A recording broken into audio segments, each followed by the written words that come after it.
Coming up on our Finding Better podcast, we're talking about how living with crap will lead to a much better life. It's just me talking this time, but we're going to have a lot of fun. So thanks for joining us. Please share this. Here we go.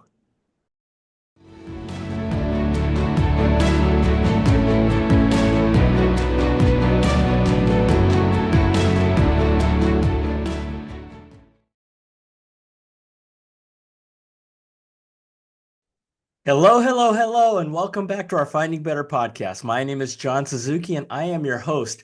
And this is where we share real life experiences of things where we've been there and done that in terms of finding better in our own lives. It's not about academics, it's not about opinions, it's not about theories. It's all about real life experiences. And this is why it's so cool, right? Because we're sharing the things that we've done where we found better in our own lives so that, sometimes the best way to success is to copy it, right? So I'm going to be talking with you today, and it's just going to be me. And I want to talk with you. We're gonna have some fun today because we're going to talk about living with crap. All right, CRAP. Now, spoiler alert: crap is an acronym. Okay, and you're not literally living with crap. Actually, we are all living with crap. But anyway, in this case, it's an acronym that I want to share with you because we've done 120 episodes so far. And, through those episodes and through all these conversations, I try to find the common denominators of different people's experiences that we can, kind of think about and apply to our own lives. And CRAP is an acronym that kind of takes you through it. Here's the idea. If you live with crap and the things I talk about, your life is going to change, and it's going to change for the better. Now, as with everything, things don't happen overnight, right? You can't just say, "Oh yeah, I want to have a world-class body," and work out one night and find that you wake up with a world-class body. That doesn't happen that way. You want to be a champion in anything, it takes work, it takes commitment, it takes perseverance, all that stuff. But this is something that I came up with that's easy to remember. Okay, so let's just go right into it. C stands for choices. It also stands for consequences. But here's the thing.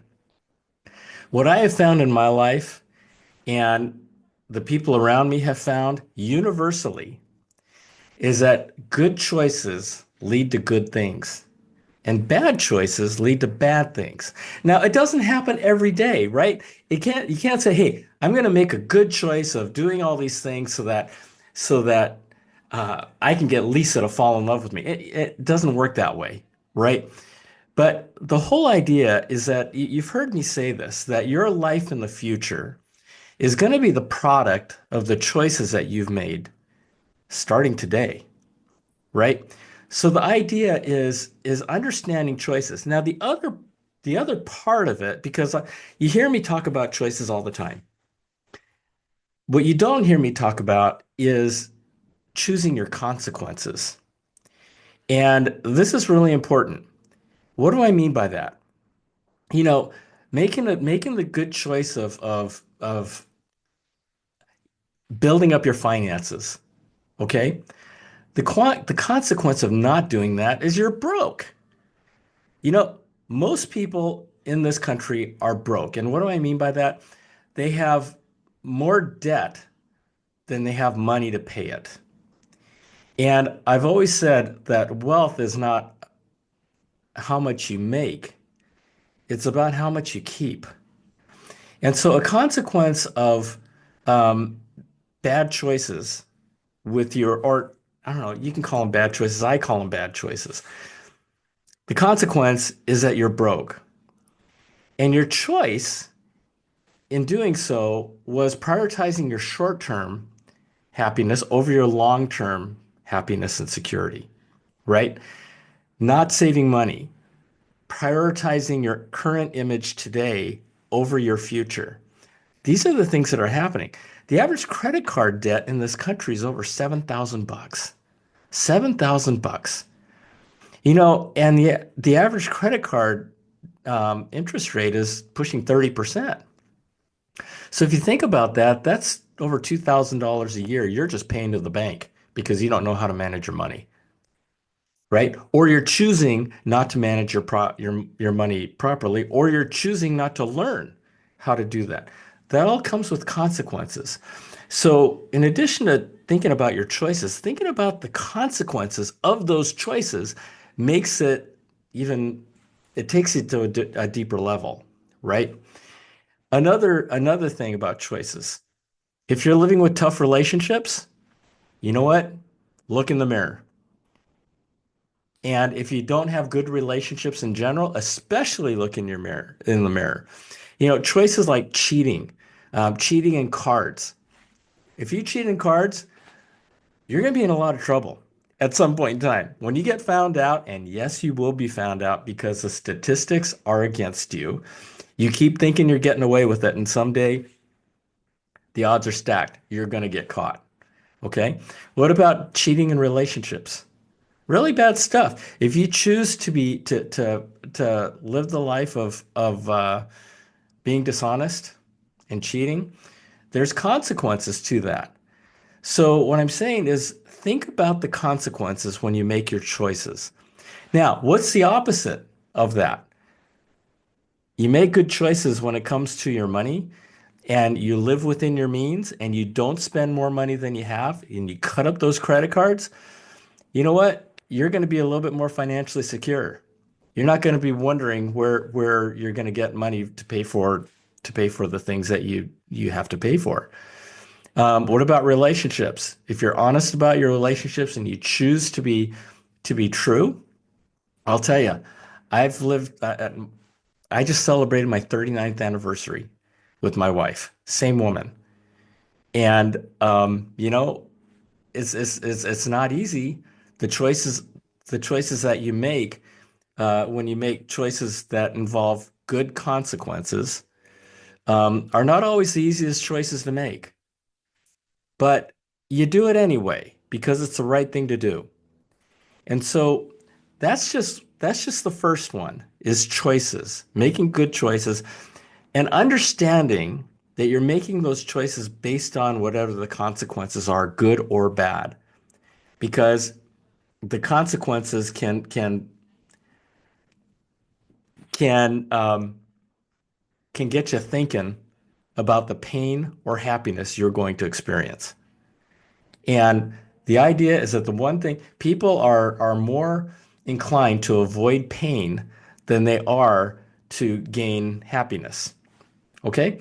So consequences give you pain. And so maybe that might help you in making good choices. It has certainly, you know, when I was in college, I was a virgin until I married my wife. Okay? Sounds crazy, but you know why? Because I was scared to death that I was going to make somebody pregnant. And one day I was going to get a knock on the door, and a 24-year-old was going to say, "Hey, Dad," right? And I didn't. I just didn't. Because that fear of that pain um, underscored, overscored, whatever you want. It just it was bigger priority to me than any level of pleasure I could have. Okay? So choices and under choices as a sub part of choices is consequences. All right, what does R stand for in crap? Responsibility. Okay. I know you don't want to hear this, but listen to this. Taking responsibility for your life and everything you do fuels your power. It is your power. It is your fuel. Okay? It builds when you have it in your mind that everything you do is your responsibility and you live that way. And if you screw up, you tell people, my bad, it was my responsibility. Don't come up with excuses. Don't come up with blaming people. Don't come up with any bullshit that's beyond you. Okay? When you do this, it builds your confidence because the more you do it, the stronger you get. The first couple of times you do it, it is so scary because you think, oh my gosh, they're going to fire me, or oh my gosh, they're going to hate me, or oh my gosh, they're going to yell at me. And then 90% of the time, maybe more, you find out that your worst fears never come true. And the more you do it, the better you get at it, the stronger you get. I talked about blame. The opposite of taking responsibility is blaming people or other things for the problems, for things that didn't happen that were supposed to, perhaps, right? And to me, blame is today's social epidemic. You look at our politics. Half the country is doing nothing but blaming the other side. I'll just call it out. The Democrats are doing nothing but blaming. They're not taking responsibility for all the things that they did. They're just blaming Elon Musk and they're blaming Donald Trump. And people on the left, Democrats, right? I'm an independent. I want to know what they're going to do. I want to know what their plan is. I want to know how what they learned to do better next time. But instead, they're firebombing Tesla dealerships, and they're not condemning those actions. Anyway, you get what I mean, right? When you blame other things or other people for your circumstances, you are giving up your personal power. You're giving it up because you're basically saying, you know what, has nothing to do with me. I couldn't do anything about it. And so therefore it's all on that person or it's all on that thing. Well, okay. You've just given the fact of the matter, folks, is you can do something about everything. And when you take responsibility, this book, my book, American Grit, part of the reason why I wrote that book was to share the story of Japanese Americans during World War II who were rounded up on the West Coast, 122,000 of them. They're rounded up on the West Coast, men, women, children, babies, and they were thrown into concentration camps that were built in the badlands of America, in the deserts and mountains in America where nobody was supposed to live. And they were thrown into these camps because of no other reason than they looked like the Japanese enemy. Are you kidding me? They had their farms, they lost their farms, they lost their homes, they lost their businesses, they were pulled out of school, right? Because they look like the enemy. Now, don't get me wrong, there was a lot of fear back then in World War II that that Japan was going to attack the west coast of the United States. But for them to have taken that action, are you kidding me? It's pretty crazy when you think about it. And so here are all these people thrown into these camps for no other reason than the way they looked. And um, and one day, the United States Army, the same army that put them in those camps to begin with, came knocking on their door saying, "We need volunteers to fight for this country." And I'll tell you something. My response would have been, "Are you kidding? What are you talking about?" Well, here's what happened. Thousands of young Japanese American men volunteered to fight for the United States Army, to die for the United States Army, because they sat there and said, "You know what? There's nothing good that's going to come from blaming the government or blaming the army or blaming anybody else. But we can prove our loyalty to the United States. We can join the army and we can prove that we are just as deserving as anybody else to be American citizens." And they were American citizens at that time, right? But they took responsibility for their circumstances, which they had nothing to do with, and they joined an army unit called the 442nd Regimental Combat Team. This army unit went on to become, again, segregated Japanese American army team, went on to become the most decorated war unit in the history of the United States for its size and duration. When I first heard that story, I said, "Are you kidding me? They did what?" That's why my book is called American Grit. And if you're interested, you can get my book for free on my website. Okay? It's at johnsuzuki.com. Go to my website, get that book. It is an amazing, amazing book. True heroes, true heroes. And so, they took responsibility. Now, other people didn't join the army, and they fought their own way. They fought in a different way in terms of um, uh, gaining their rights and fighting for their rights. But you know, the result of all that was they did end up closing all the camps after the war was over, and these people went on to live amazing, honorable lives.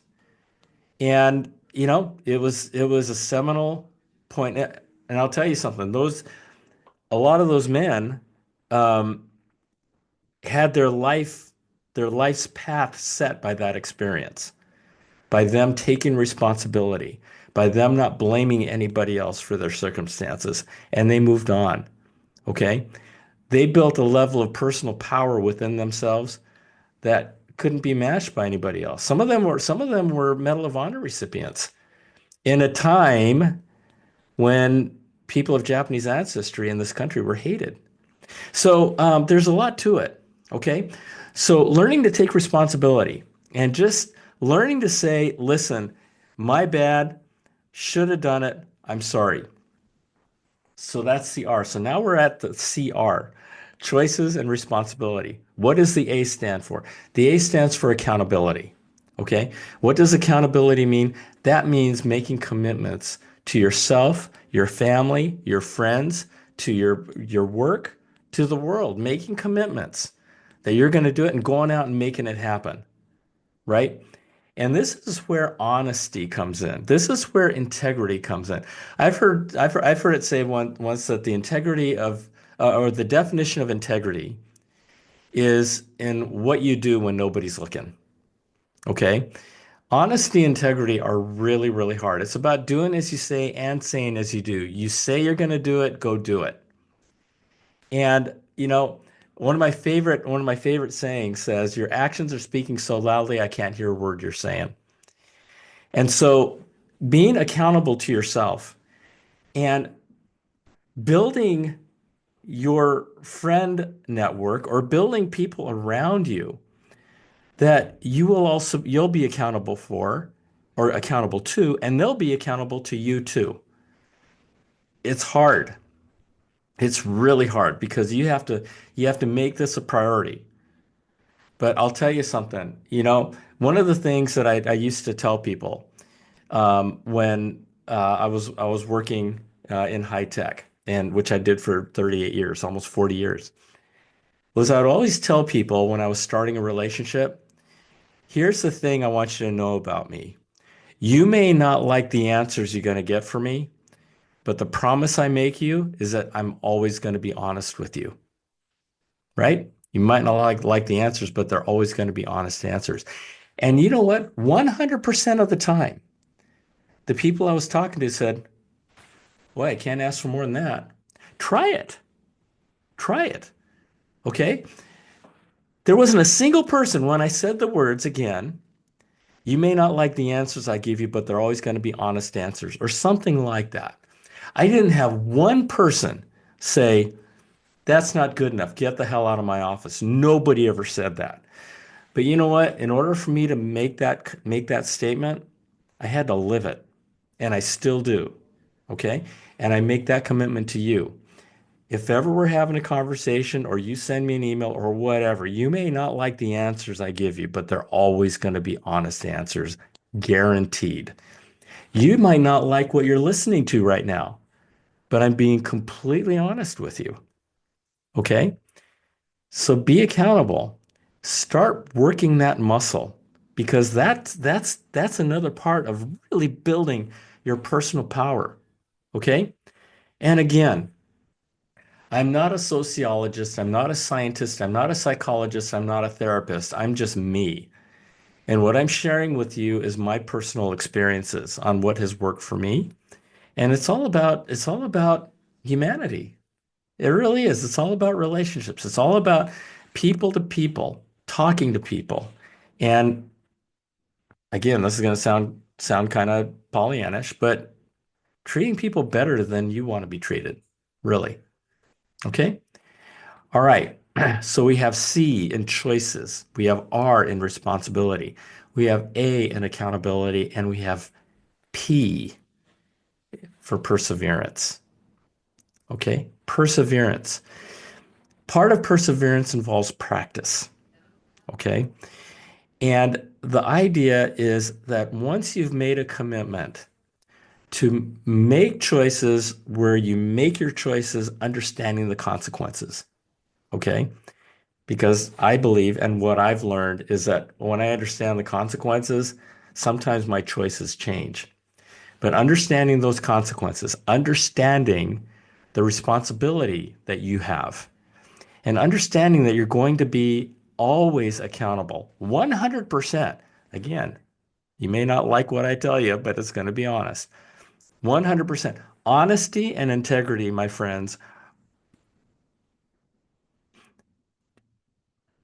in my life, I will never negotiate those two things away. Never. Okay.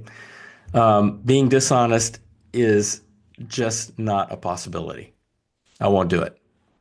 Okay. So the perseverance part of it is practicing all that, building those muscles, because the more you do it, the stronger you get. Does that make sense? It's just like anything else. It's going to be hard and scary at first, but again, the more you do it, the better you're going to get at it, the easier it's going to come, and it's just going to become part of your life. And the really cool thing is that when you get to that point, there's no looking back. And what I mean by that is you never have to look over your shoulder to see what's coming, right? Or you never have to be fearful of that phone call of somebody calling you and saying, "I can't believe you did that," right? Or you lied to me, whatever. None of that happens in my life. It just doesn't. And I want to give you an example real quick. So I teach karate. I'm a fifth degree black belt, and my karate sensei is kind of like Mr. Miyagi of Karate Kid years and years and years ago. 5 feet 2 inches tall, and the strongest man I've ever met in my life, and the most humble man I've ever met in my life. And I'll tell you stories about him all day long. But one of the things that he tells people when they say, "How do I get a black belt?" He says, "Oh, getting a black belt is easy." He says, "Just don't quit." All right. And this is what I want to share with you. Just don't quit. Okay? Do these things, practice and make better choices, take responsibility, be accountable, keep going, don't quit. And suddenly one day you're going to turn around and you're going to be a black belt in life. It just happens that way. Okay? So living with crap, it's a really good thing. Choices and consequences, responsibility, accountability, and perseverance with lots and lots of practice. Okay? So, what I've been talking about, you know, I said at the very beginning, if you live like crap, I promise your life will change. And you're here because this podcast is called Finding Better. Okay? And I'm kind of giving you part of the roadmap, a big part of the roadmap about you, that'll help you get there. And not only, and we're not talking about finding better just for tomorrow, finding better to get that date, finding better to get that job. We're talking about finding better in terms of living a better life, right? Because there's so much opportunity out there, but there's also so much crappy information out there. No pun intended. There's bad information out there. Um, And we just want to be a safe place. Okay. And with everything that we talk about, including now, check your heart. Check your heart. Go beyond what your head says and ask your heart, is this guy being for real? 100% of the time, your heart will say yes. It just will. Okay.